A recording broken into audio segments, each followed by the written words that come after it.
Un sujet qui va peut-être vous intéresser, Michel, on va parler de design thérapeutique. Est-ce que c'est un domaine que vous connaissez? Déjà, vous allez expliquer ce que c'est.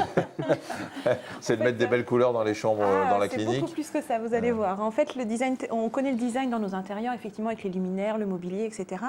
Ce qu'on sait un peu moins, c'est que les designers s'intéressent aussi à des domaines très différents, comme la médecine, par exemple. Et j'avais envie de vous parler du designer Mathieu Lehanner, je ne sais pas si ça vous parle. Il a fait des cafés, des restaurants dans Paris, il a fait beaucoup de mobilier très joli, mais voilà, on le voit à l'écran, et plutôt beau garçon. Et il s'est intéressé de très près en fait, à l'industrie pharmaceutique pour une bonne raison, c'est que quand il était étudiant en école de design, pour payer ses études, il s'est inscrit en tant que cobaye pour tester des médicaments, ce qui est plutôt rigolo, je trouve. Enfin, chacun son hobby, c'est pas quelque chose que j'aurais fait, mais en tout cas, ça l'intéressait déjà. Et en fait, il s'est aperçu en testant les médicaments, il a constaté plusieurs choses, et notamment que les molécules étaient toujours très pointues, de plus en plus précises, mais que par contre, l'aspect du médicament, lui, n'évoluait jamais. Depuis des décennies, c'est toujours la petite gélule dans sa boîte. Les laboratoires dépensent beaucoup d'argent pour le packaging, mais finalement, le produit en lui-même reste toujours identique. Et donc, il propose plein de choses. En fait, il en a fait son sujet de diplôme en 2001 déjà, donc 2001 ça commence à dater.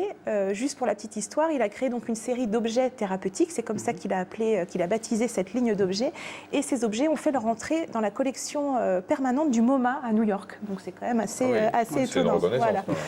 Donc j'ai sélectionné plusieurs exemples parce qu'il y a une dizaine d'objets. Le premier exemple, c'est un antibiotique, vous allez voir, d'une forme bien particulière qui se pèle comme un oignon. Donc c'est un traitement en 10 couches, donc 10 jours. Chaque jour, on va éplucher l'oignon et le manger, c'est à base de farine.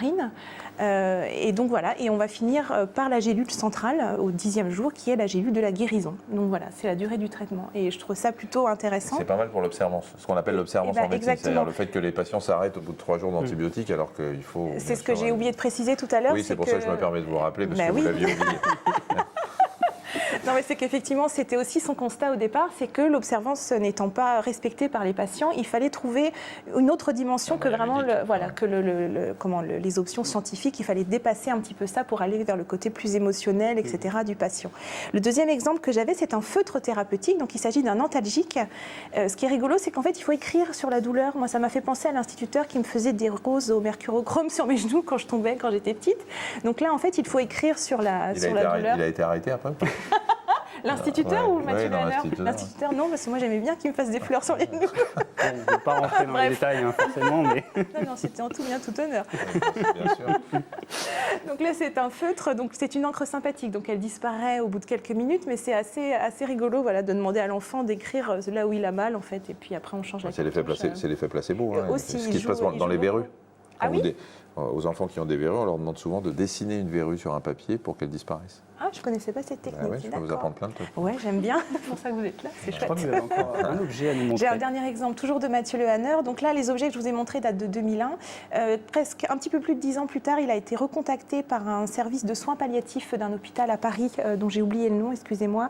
C'est l'hôpital Diaconès, je ne sais pas si ça vous parle. Donc voilà, on voit l'équipe médicale avec le designer en haut à droite. Ils ont fait appel à lui pour créer un objet qui puisse accompagner en fait les personnes en fin de vie. Donc c'est un genre de hublot qui s'appelle Demain est un autre jour. Donc c'est un hublot lumineux avec un... James Bond en fait. Oui, ça vous fait penser à ça? Le titre, oui, le nom de l'hublot. Ah oui, d'un titre de James Bond. Demain est un autre jour, c'est vrai. Donc en fait, ça restitue l'image du ciel du lendemain, et le patient ou la famille du patient peut choisir l'endroit du monde pour visionner le ciel, voilà, de n'importe quel endroit du monde. Et donc en fait, les médecins sont partis d'un constat tout simple, c'est que quand on va visiter quelqu'un, a priori, qui va pas tarder à mourir, la conversation est toujours difficile à entamer.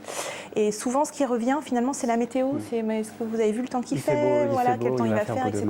Et donc, le designer s'est emparé de cette idée-là pour donner cet objet, et qui est toujours en service dans cette unité de soins palliatifs. Donc, voilà. Une belle idée de chronique, en tout cas, bravo. Et vous le faites très bien. Oh, merci. Vous pourriez presque le faire dans le magazine de la santé. Tout Avec ça. plaisir, figurez-vous.